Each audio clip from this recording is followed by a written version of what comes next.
पनि भएका छन्, उपलब्धिहरू पनि हात लागेका छन्, तर कतिपय उपलब्धिहरू लिन नसकेको परिस्थिति पनि छ। तर विगत इतिहासलाई हेऱ्यौँ भने म त एउटा किताब पनि लेख्दैछु, यहाँले सम्भवतः थाहा पाइसक्नु भएको छ, शिक्षक आन्दोलनको इतिहास भन्ने पुस्तक लेख्दैछु। अब एकदमै सकिने अवस्थामा पुगेको छ, वैशाखमा लोकार्पण गर्छु भन्ने सोचिरहेको छु। अब लगभग त्यसलाई केही कुराहरू मिलाउने क्रम मात्रै बाँकी छ।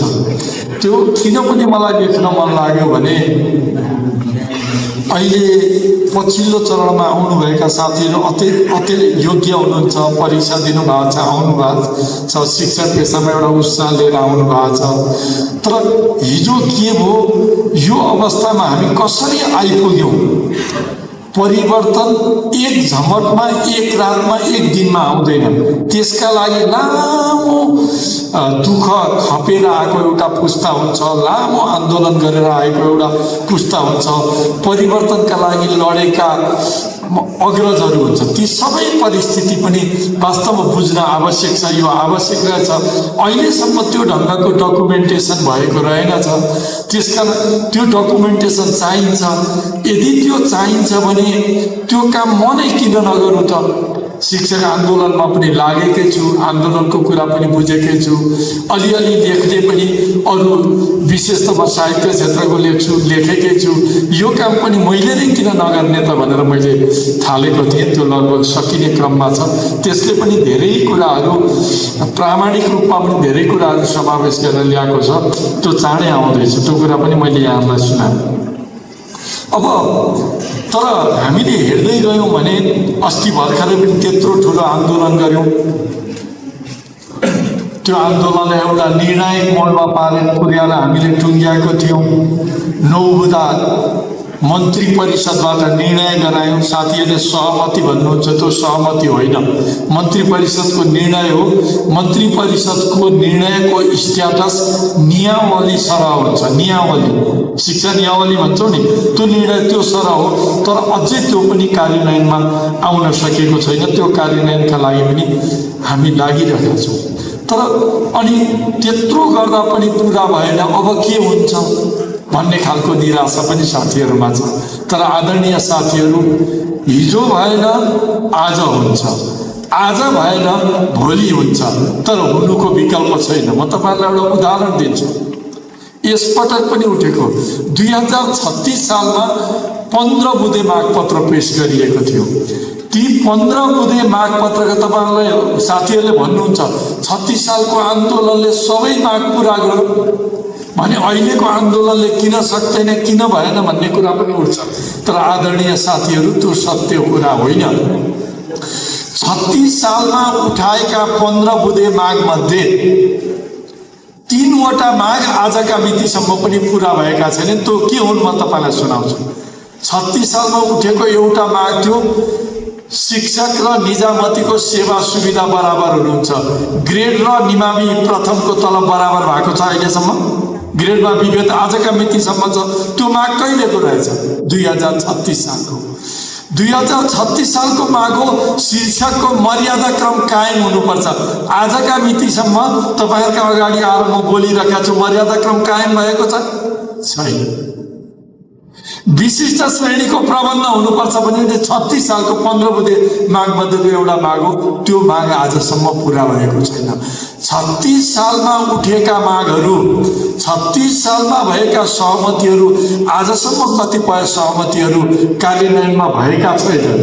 तर के त 38 सालमा त शिक्षक थाकेनन्, 40 सालमा त शिक्षक थाकेनन्, 48 सालमा त शिक्षक थाकेनन्, 50 सालमा शिक्षक थाकेनन् भने केही अगाडि भएका सहमतिहरू तुरुन्त देन एन्ड दियर कार्यान्वयन भएनन् भनेर थाक्न तपाईँहरूलाई सुहाउँदैन।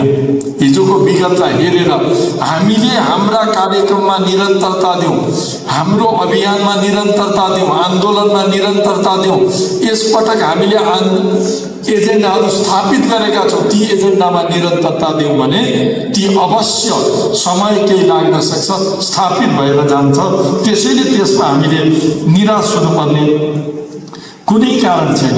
अझ तपाईँलाई अर्को कुरा पनि म बताउँछु। हामीले पेन्सन र उपादानको कहिलेदेखि पाएका हौँ, सञ्चय कोष कहिलेदेखि पाएका हौँ? मैले तपाईँलाई सोधेँ 2036 को आन्दोलनले हो। तर तपाईँलाई थाहा छ त्यो कार्यान्वयन कहिले हो? 2041 सालबाट। 41 सालमा नियमावली बनेर बल्ल कार्यान्वयन भयो। 36 सालमा भएको निर्णय कार्यान्वयन हुन हामीलाई कति साल लाग्यो? 41 साल पछिका शिक्षक 41 साल पछि मात्रै पेन्सन र उपादानको प्रबन्ध भएको छ। तपाईँले पुराना शिक्षक साथीहरूलाई सोध्नु भए पनि हुन्छ त्यो त्यसपछि कार्यान्वयन भएको छ भने त्यत्रो अवधि लागेका छ ती निर्णयहरू कार्यान्वयन हुन पनि। त्यसैले हामीले निराश हुनुपर्ने कुनै खण्ड छैन। निराशा छ, आक्रोश छ, तर त्यसो हुनुपर्ने अवस्था छैन। फेरि शिक्षक आन्दोलनमा केही हुँदै नभएको पनि होइन। पुराना अघिल्लो पुस्तालाई सोध्नुहोस्, देउसी खेलेर धान चामल उठाएर चन्दा उठाएर तलब खाने दिन पनि त थिए शिक्षकका। 28 साल पछि पनि 28 साल पछि शिक्षाको जिम्मा राज्यले लियो। त्यसपछि पनि तपाईँ सोध्नुहोला 2047 साल अघिसम्म माध्यमिकलाई 50% र निमाविलाई 75%, प्राविलाई 100% निकास आउँथ्यो। बाँकी आफैले प्रबन्ध गरेर तलब भत्ता खानु पर्थ्यो, ग्रेड खानु पर्थ्यो, उपादान लिनु पर्थ्यो, औषधि उपचार खर्चको लिनु पर्थ्यो। त्यो अवस्थाबाट त अहिले हामी मुक्त छौँ नि। सम्पूर्ण दायित्व केले लिएको छ? सरकारले लिएको छ। त्यसकारण ग्रेजुअली कामहरू भइरहेका छन्। तपाईँले अर्को माग हेर्नुभयो भने निजामतीको तलब बढ्दाखेरि हाम्रो पनि तलब बढ्नुपर्छ भन्ने पनि 47 सालसम्म 48 सालसम्म उठेको एजेन्डा हो। अहिले 2 पटक तलब घोषणा हुँदैन, एकैचोटि त्यहाँ तलब बढ्दा हाम्रो पनि तलब बढिरहेको छ। निजामती तलब बढेपछि हाम्रो तलब बढाइदियो भनेर शिक्षकले आन्दोलन गर्नु परेको परिस्थिति त हामीले समेत भोगेको परिस्थिति हो। त्यसैले त्योबाट हामी अगाडि आइरहेका छौँ। र मैले यो किन भनिरहेको छु भने हाम्रा संस्थालाई अझ दरिलो गरेर अगाडि बढ्नुपर्ने अवस्था छ। किनभने आन्दोलनको चाप अझ बढाउनु पर्ने अवस्था छ, आन्दोलनको तागत अझ बढाउनु पर्ने अवस्था छ। तर त्यसले निराशाले त्यसलाई बढाउँदैन। त्यसलाई हामीले उत्साहले बढाउँछ, साङ्गठनिक क्रियाकलापले बढाउँछ, ऊर्जाले बढाउँछ। त्यसैले हाम्रो आक्रोश र निराशालाई अब ऊर्जामा परिणत गरेर हामी अगाडि बढ्नुपर्छ। त्यसो भयो भने मात्रै हामी हाम्रो लक्ष्यमा सफल हुन्छौँ। निराशा र दिगदारीले हामीलाई लक्ष्यबाट विमुख गराउँछ, विपथ गमनतिर लान्छ, सही बाटोमा लाँदैन। म तपाईँलाई उदाहरण पनि दिन चाहन्छु। यहाँलाई थाहा छ संसारमा सबभन्दा बढी पटक चुनाव हार्ने मान्छे को हुन्? ठुला मान्छेलाई, अरू सामान्य कुरा सोधिनँ मैले। अमेरिकी राष्ट्रपति अब्राहम लिङ्कन चुनाव हार्दा हार्दा हार्दा हार्दा अन्तिममा एउटा त्यस्तो चुनाव जिते, राष्ट्रपतिको चुनाव जिते। यदि 1-2 पटक चुनाव हारेपछि उनले भयो यो मलाई फापेन, मलाई जुरेन, मेरो ग्रह दशा ठिक रहेनछ, ज्योतिषी त त्यतातिर हेराउँछन् हेराउँदैन मलाई थाहा छैन, ग्रह दशा ठिक रहेनछ भनेर छोडेका भए राष्ट्रपति हुन्थे? तेन्जिङ शेर्पाले समेत 11 पटकमा सगरमाथा चढेका हुन्। 8औं पटक छोडेको भए त्यो गरिमा उनलाई प्राप्त हुन्थ्यो। 9औं पटकमा छोडेको भए त्यो गरिमा उनलाई प्राप्त हुन्थ्यो? हुँदैन थियो। त्यसैले प्रयत्न गर्न हामीले छोड्नु हुँदैन। गान्धीले पनि त्यत्रो स्रोत साधन भएको ब्रिटिस साम्राज्यलाई लठीका भरमा, नुन बहिष्कारका भरमा मास परिचालन गरेर जनतालाई जागृत गरेर ब्रिटिसलाई हराएका हुन् नि। उनले निरन्तर प्रयत्न नगरेको भए, निरन्तर आन्दोलनमा नलागेको भए त्यो परिवर्तन सम्भव थिएन। 17 सालमा राजा महेन्द्रले डेमोक्रेसीमाथि हस्तक्षेप गरेपछि, बलात् पञ्चायत व्यवस्था लागू गरेपछि पटक पटक आन्दोलनहरू नभएको भए 46 साल आउने थिएन। 46 सालपछि पनि आन्दोलन नभएको भए 62-63 आउने थिएन। त्यसैले हामीले हरेक परिवर्तन लामो त्याग र तपस्या, लामो योगदान, लामो प्रयत्नपछि मात्रै भएका छन्। त्यसैले हामीले यसलाई दिगदारीको रूपमा लिनु हुँदैन, एउटा प्रयत्नको रूपमा निरन्तर हामी अगाडि बढ्नुपर्छ। म बारम्बार भन्छु, हिजो भएन आज हुन्छ, आज भएन भने भोलि हुन्छ, तर हुनुको विकल्प छैन, हुन्छ। र यसका लागि हामीले हाम्रो संस्था र आन्दोलनलाई बलियो बनाउनुपर्छ। अहिले धेरैले भन्छन् शिक्षकहरूका संस्थाहरूको आलोचना हुन्छ, यी काम लाग्दैनन्, झोले हुन् भन्छन्। अरूले भन्दा त म केही दिक्क मान्दिनँ, किनभने उनीहरूको लक्ष्य हामीलाई कमजोर बनाउने हो। राज्यको लक्ष्य भने त ट्रेड युनियन आन्दोलन कमजोर बनाउने हो। ट्रेड युनियन आन्दोलन कमजोर भयो भने उनीहरू सत्ताको ओछ्यानमा मजाले आरामको निद्रामा सुत्न सक्छन्। ट्रेड युनियन आन्दोलन बलियो भने उनीहरूको निद आराम हुन्छ। त्यसैले ट्रेड युनियन आन्दोलन कमजोर गराउने लक्ष्य राख्नेहरूले भन्ने भयो। तर यता कता शिक्षकहरूबाट लेखिएको देख्दा बडो दुःख लाग्छ, अनौठो पनि लाग्छ। हामीले हाम्रो पक्षमा काम गर्दैनौँ, शिक्षकले शिक्षकको पक्षमा काम गर्दैन, शिक्षकका संस्थाले शिक्षकको पक्षमा काम गर्दैन भन्ने अनि गरिदिन्छ कसले? हरिणको कल्याण बाघले गर्ने हो? मलाई त त्यस्तो लाग्दैन। हरिणको रक्षा बाघले त्यति बेरसम्म गर्छ जति बेरसम्म उसलाई भोक लाग्दैन। भोक लागेपछि त हरिणको ज्यान के हुन्छ? तमाम हुन्छ।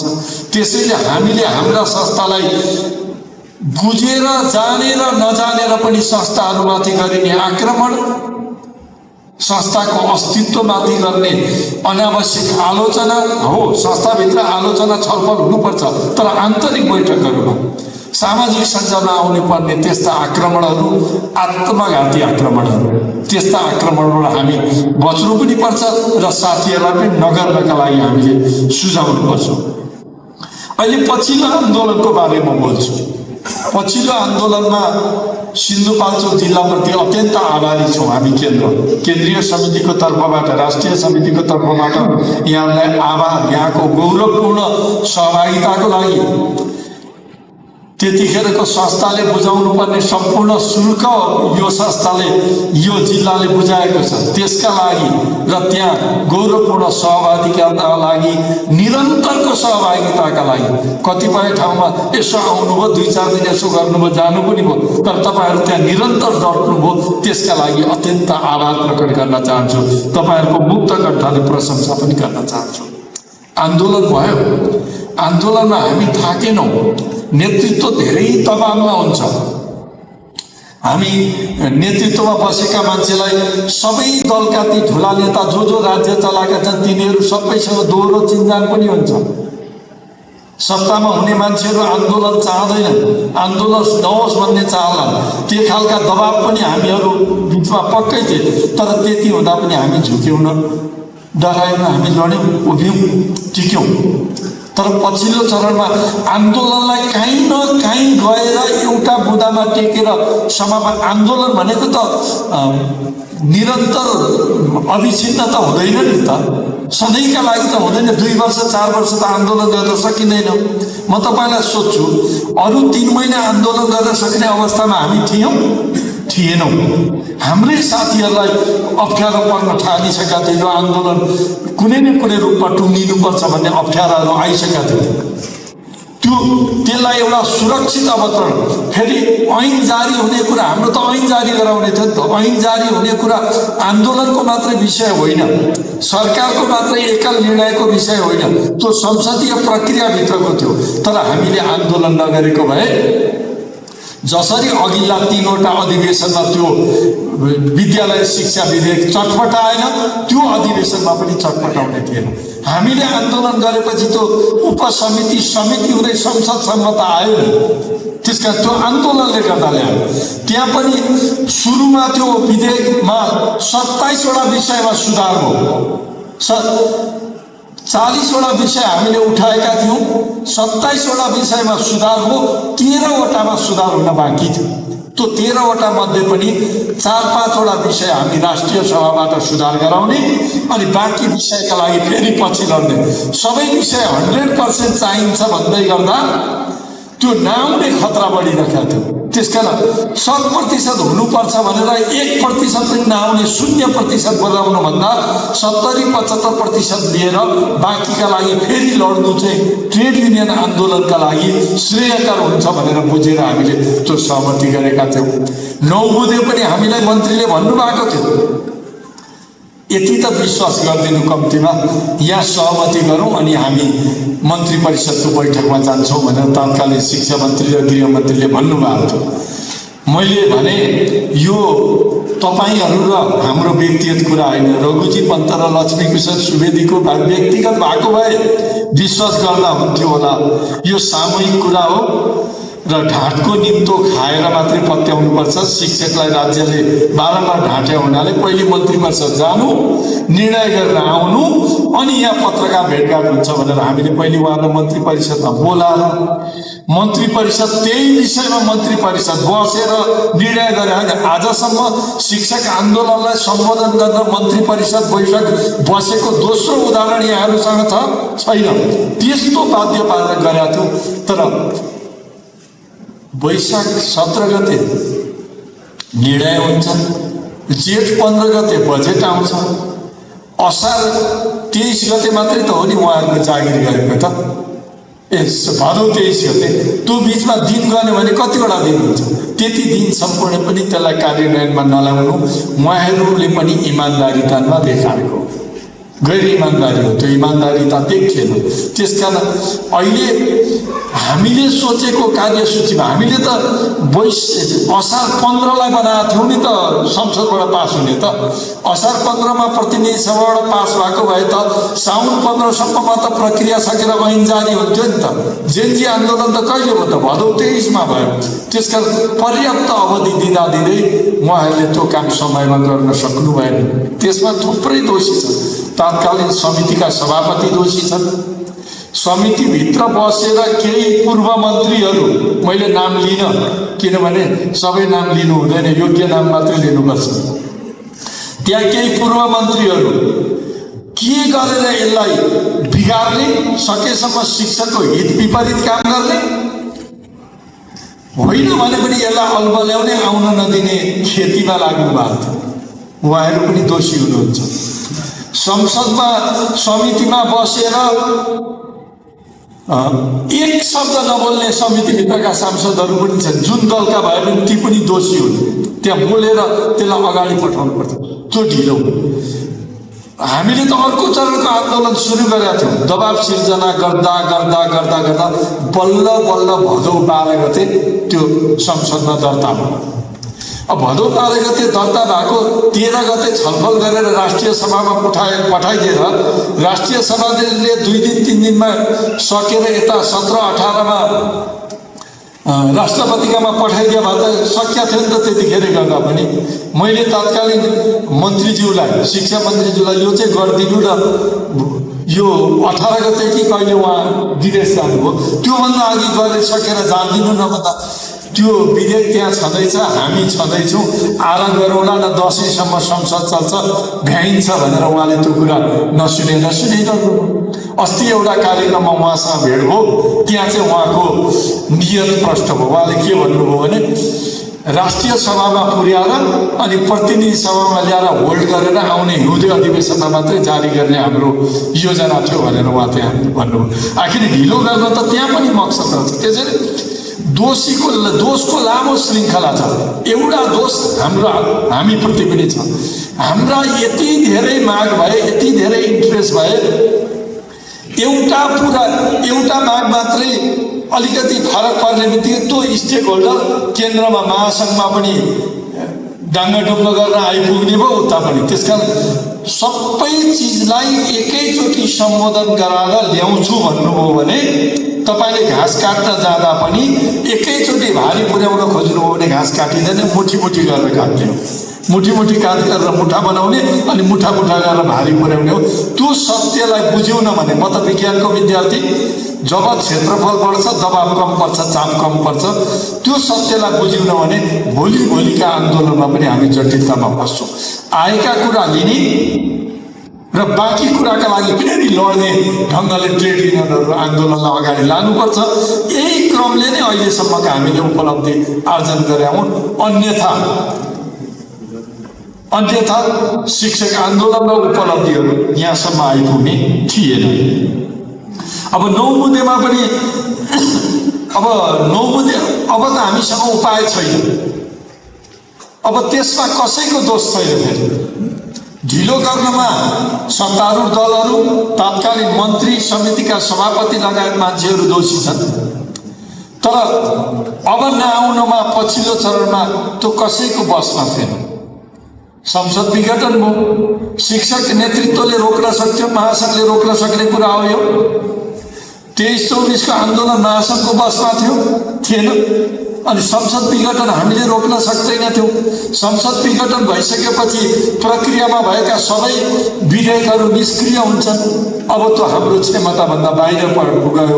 त्यो कुरामा हामीले पछुतो गरेर केही छैन, पश्चाताप गरेर पनि हुँदैन, त्यसमा निराश भएर पनि हुँदैन। अब के गर्ने भन्ने ढङ्गले अगाडि बढ्नुपर्छ। तर एउटा कुरा, हिजो भएका सहमति पनि राज्यसँग भएका हुन्। राज्य अविच्छिन्न निरन्तर उत्तराधिकारी संस्था हो। ऐन एउटा विकास प्रक्रियामा पुगेर संसदसँग पुगेको पनि धेरै लामो प्रक्रियाबाट त्यहाँ पुगेको हो। अब जे कुरामा सहमति भएर त्यो ऐनको मस्यौदामा गएको छ, त्योभन्दा तल झर्न पाइँदैन। बाँकी कुराका बारेमा छलफल गरेर निर्धारण गरेर अघि जानुपर्छ भन्ने बुदाबाट, भन्ने ठाउँबाट हामी उठ्नुपर्छ र त्यो ढङ्गले हामीले दबाब सिर्जना गर्नुपर्छ। र यो जहाँसम्म 9 बुँदेको कुरा छ, 9 बुँदेमा अब महासंघले अस्तिको बैठकबाट निर्णय गरेर हामी कानुनी उपचारमा जान्छौँ। साथीहरू बाहिर हुनुहुन्छ। अब एकपटक साथीहरू सबै आइसकेपछि वकिलसँग सल्लाह गरेर यसको हामी कानुनी उपचार लिएर अदालत मार्फत हामी भए पनि हामी कार्यान्वयन गराउँछौँ। 9 बुँदेले त्यसले पनि हाम्रा केही अप्ठ्यारालाई सम्बोधन गराउँछ। र स्थानीय भत्ताको कुरा अहिले किन विवादमा आयो भने कर खले पहिले नै खानुभएको थियो। 9 बुँदेले गर घलाई पनि दिलायो के, अनि गर घलाई दिन अप्ठ्यारो माने हुनाले अहिले त्यो आएको हो। तर निजामती सजाय पाउने भएपछि गर घमा पनि पाइन्छ, त्यसैले त्यसमा चिन्ता गर्नु पर्दैन। अब थोरै कुरा म गलत भाष्यको बारेमा भन्छु। शिक्षकले राजनीति गरे त्यसकारण शिक्षा बिग्रियो भनेर तपाईँले सुन्नु भएको छ। पत्याएर नपत्याएर कहिलेकाहीँ हाम्रै साथीभाइले पनि लेखेको हुन्छ। शिक्षकले लेखेको पनि शिक्षकको शिक्षा क्षेत्र सुधार्न के गर्नुपर्छ भन्दा सँगसँगै खारेज हुनुपर्छ भनेर धेरै शिक्षकले लेखेका छ। तर त्यो चाहिँ नदी पार गर्न के गर्नुपर्छ भने नदी बिचमा पुगेपछि डुङ्गा फुटाउनुपर्छ भने जस्तै हो। नदी बिचमा पुगेर डुङ्गा फुटाएपछि अनि नदी पार गरिन्छ कि डुबिन्छ? मैले त मेरो हिसाबले त म विज्ञानको विद्यार्थी डुबिन्छ। कतिपय बुझेर नबुझेर हामीहरू भाष्य निर्माण गर्छौँ। पठन पाठन राम्रो गराउनुपर्छ, त्यो एउटा पाटो। राम्रो पठन पाठनका लागि राज्यले परिस्थिति निर्माण गरिदिनुपर्छ, त्यो अर्को पाटो। शिक्षकले राजनीति गर्नु र नगर्नु, शिक्षकको वैचारिक आस्था हुनु र नहुनुमा यसमा कुनै साइनो छैन। म तपाईँलाई केही उदाहरण दिन्छु। अस्ति भर्खरै अहिले अमेरिकी राष्ट्रपति डोनाल्ड ट्रम्प छन्। अमेरिकामा ठुला छन् शिक्षकका अर्गनाइजेसन। त्यहाँ पनि एउटा मात्रै छैन संस्था, थुप्रै संस्था छन्। 2टा संस्था निकै ठुला छन्। ती 2टा संस्था मध्ये एउटा संस्था डोनाल्ड ट्रम्पको पक्षमा खुलेरै लाग्यो, चुनाव प्रचारमा आयो। अर्को संस्था खुलेरै लाग्यो, कमला हेरिसको पक्षमा लाग्यो, चुनाव प्रचारमा आयो। ती 2टा संस्था चुनाव प्रचारमा आएर त त्यहाँको केही पनि बिग्रेन, शिक्षा त बिग्रेको छैन। कसैले तिमीहरू शिक्षकले किन चुनावी प्रक्रियामा बोल्यो, राष्ट्रपतिको पक्ष विपक्षमा किन बोल्यो भनेर कसैले त्यहाँ प्रश्न उठाएन। त्यसकारण हामी कारण एकातिर हुन्छ, उपचार अर्कोतिर खोज्छौँ। चोट टाउकोमा लागेको छ, औषधि खुट्टामा भन्छ। त्यसकारण त्यो अभावग्रस्त मुलुक भनेको यस्तै हो। यो गरिब मुलुकको लक्षण पनि भन्नुपर्छ। त्यसैले त्यो शिक्षकमा वैचारिक आस्था छ कि छैन भन्ने कुराको गुणस्तरसँग, राम्रो पढाइ भयो कि भएन, राम्रो पढाइ गर्ने वातावरण हो कि भएन, विद्यार्थीको घरायसी वातावरण कस्तो छ। मैले सधैँ एउटा उदाहरण दिन्छु नि त। दुर्योधन र युधिष्ठिर एउटै गुरु कहाँ पढे होइन? तिनको विद्यालय पनि द्रोणाचार्यको गुरुकुल, गुरु पनि द्रोणाचार्य। अनि युधिष्ठिर दुर्योधन जस्तो किन भएन, दुर्योधन युधिष्ठिर जस्तो किन भएन? केले फरक पायो? वातावरण। वातावरण भनेको पहाड, हिमाल, नदी, हावा भने होइन भने सङ्गत। युधिष्ठिरले सुरुमा पितामह भीष्म र विदुरको पछि गएर भगवान कृष्णको सङ्गत गरे। उनले के गरे? जहिले पनि शकुनीको सङ्गत गरे दुर्योधनले। अनि त्यसलाई चाहिँ परिवेश वातावरण, त्यसका फरक वातावरण भयो भने, परिवेश फरक भयो भने एउटै गुरुले उस्तै ढङ्गबाट एउटै शिक्षालयमा पढाए पनि एउटै उपलब्धि हासिल गर्न सकिँदैन। त्यो सत्यलाई राज्यले सकार्नुपर्छ। त्यसकारण शिक्षक भनेको राज्यले निर्माण गरेको परिस्थितिमा आफ्नो अधिकतम क्षमता प्रयोग गरेर अध्यापन गर्ने एउटा व्यक्ति हो। परिस्थिति अनुकूल भएन भने शिक्षकले मात्रै पनि केही गर्न सक्दैन भन्ने कुरा राज्यले बुझेर शिक्षकका लागि अनुकूल परिस्थिति, उत्साह, अभिप्रेरणाको स्थिति राज्यले सिर्जना गरिदिन्छ। त्यो भनेको पेशागत मर्यादा कायम हुनु पर्यो, पेशागत माग मुद्दा सम्बोधन हुनु पर्यो। कहाँ छ उपचार त्यतातिर नहेर्ने अनि अर्को दिशातिर हेरेर शिक्षकलाई मात्रै आरोपित गर्न पाइँदैन, लान्छित गर्न पाउँदैन। हाम्रो तर्फबाट भएका कमी कमजोरी सुधार्न हामी तयार छौँ, नेपाल शिक्षक महासङ्घ तयार छ। त्यसैले हामीले यस्तो खालको भाष्य बनाउनु हुँदैन। र अर्को अहिले कुरा आएको छ, वार्ता आन्दोलन गर्ने, वार्ता गरेर केही हुँदैन, वार्ता गर्नु हुँदैन। वार्ता त्यत्तिकै बिना परिस्थिति वार्तामा जाने कुरा पनि आउँदैन, वार्ता नगर्ने कुरा पनि आउँदैन। भोलि पनि हामी आन्दोलन गर्छौँ, अनि वार्ता कोसँग गर्ने? संयुक्त राष्ट्रसङ्घमा हो? पक्कै होइन। डोनाल्ड ट्रम्पसँग हो? होइन। सी जिनपिङसँग हो? होइन। नरेन्द्र मोदीसँग हो? होइन। जो सरकारमा आउँछ त्यसैसँग हो नि त। त्यसकारण विश्वासको विकल्प छैन, अविश्वासको ओखति छैन। भोलि सरकारमा जो छ त्यसैसँग वार्ता गर्ने हो, त्यसैसँग समाधान खोज्ने हो। ती इमान्दार नभएको हुनाले नै हामीलाई जटिलता आएको हो। एउटै मुद्दा बारम्बार लड्नु परेको कारण त त्यो नै। तर जति गैर इमान्दार भए पनि भोलिको पनि वार्ता र संवाद उनीहरूसँगै हुने हो। त्यो सत्यलाई हामीले खारेज गर्न सक्दैनौँ, हामीले त्यो कुरालाई मान्नुपर्छ। र हामीले राज्यलाई पनि र संस्थालाई पनि उचित आदर दिनुपर्छ। संस्थालाई खुइल्याएर संस्थालाई कमजोर बनाएर हामी लक्ष्यमा पुग्दैनौँ। त्यसकारण कसैले पनि संस्थालाई खुइल्याउने खालको, संस्थालाई होच्याउने खालका भाष्य छन् भने हामीले पनि त्यसलाई प्रतिकार गर्नुपर्छ त्यसमा। तर त्यो हामी छोड्दैनौँ, हामी हेर्दैनौँ। त्यसका सत्य तपाईँलाई थाहा छ नि, तितेपाती तपाईँले रोप्नु भएको छ कहिले? आफै बढेको छ, आफकोबाट त रोप्नु भएको होला नि त। मिठो बन्छ, अनि मिठोलाई स्याहार चाहिन्छ भने सत्यलाई पनि स्याहार चाहिन्छ। त्यसकारण सत्यको पक्षीकरण गर्नुपर्छ, सत्यको पक्षमा उभिनुपर्छ।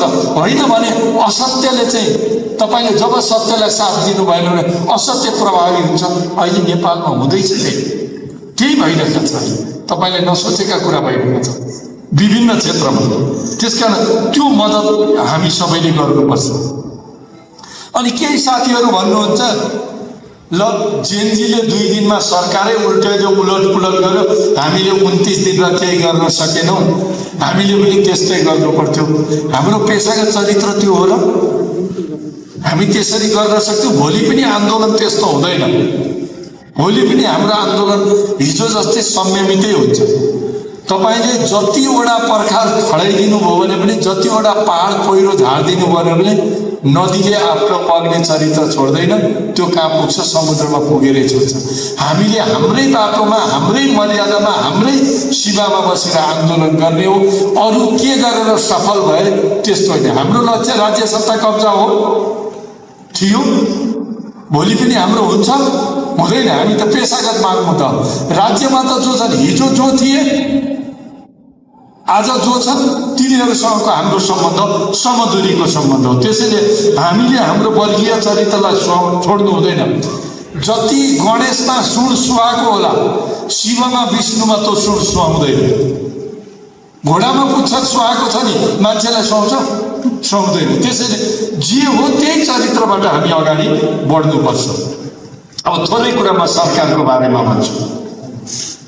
सरकार हाम्रो कहिल्यै हुँदैन, त्यो भ्रमबाट ट्रेड युनियनहरू मुक्त हुनुपर्छ।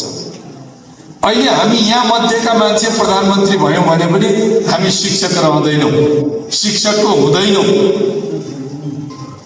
यहाँ भएका मान्छे मध्ये मन्त्री भयो भने पनि हुँदैन। राज्यको आफ्नो खालको चरित्र हुन्छ, आफ्ना बाध्यतालाई पनि होला।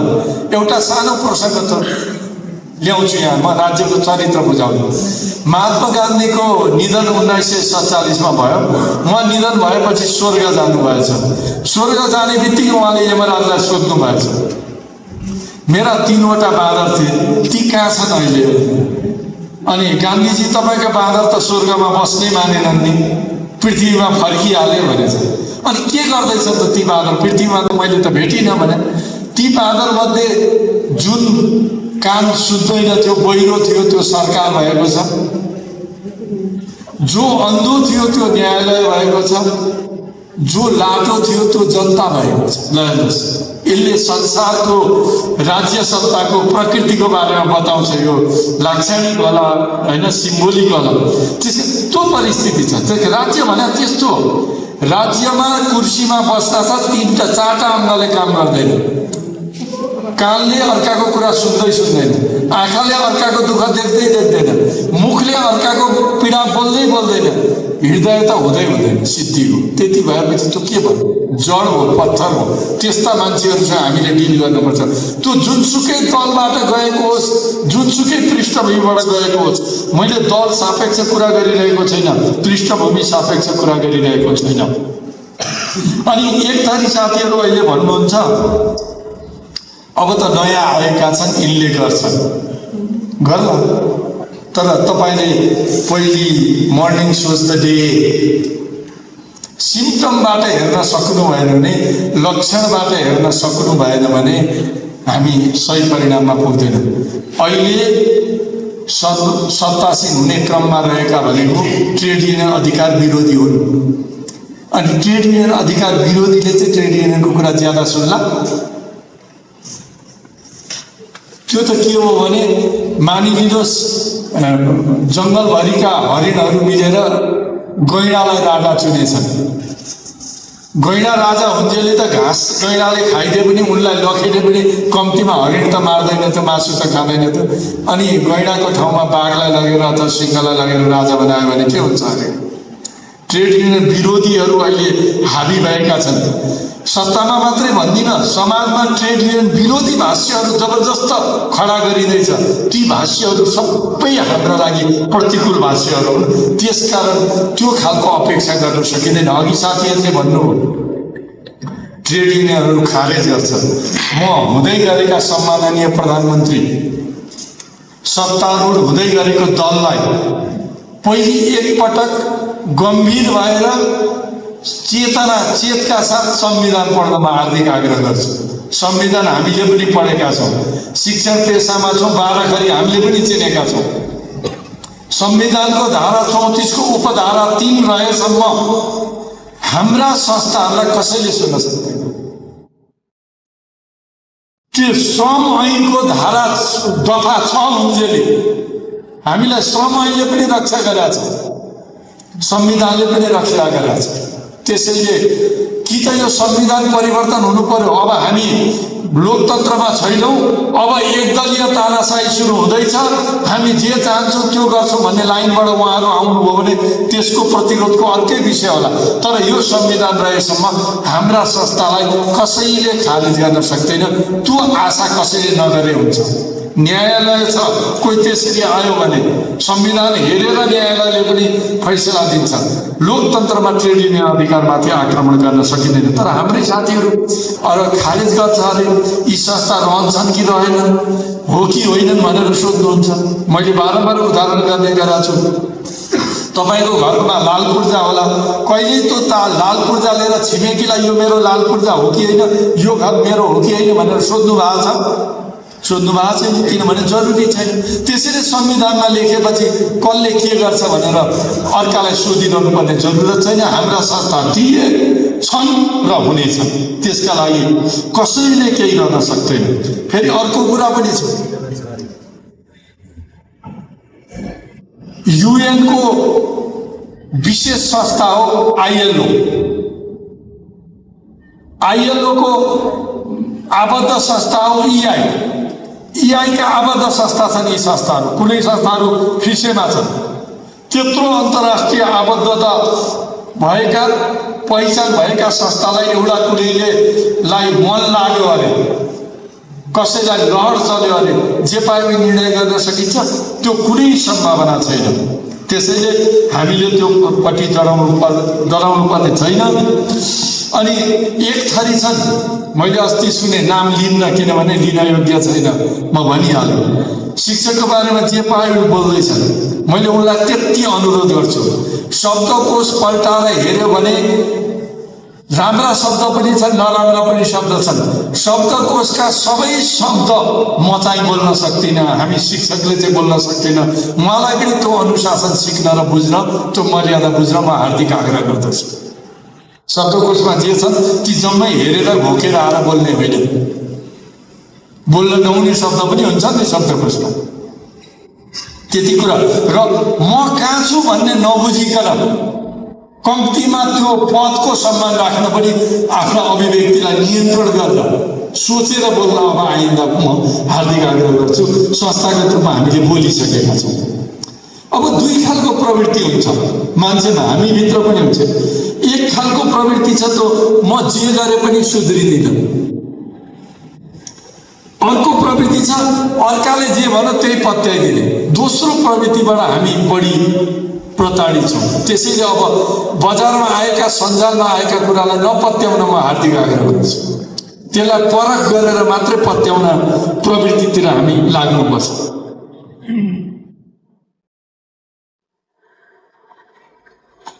र अब भोलि अर्को कुरा पनि छ, हामी अब युद्धमा जाँदैछौँ।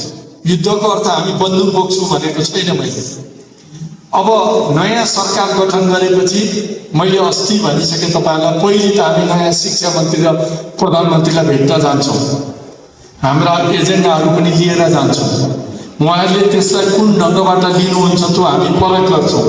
होइन भने यो सरकारलाई, यो संसदलाई हामीले आन्दोलनबाट स्वागत गर्नुपर्ने पनि हुनसक्छ, त्यो परिस्थिति पनि आउन सक्छ।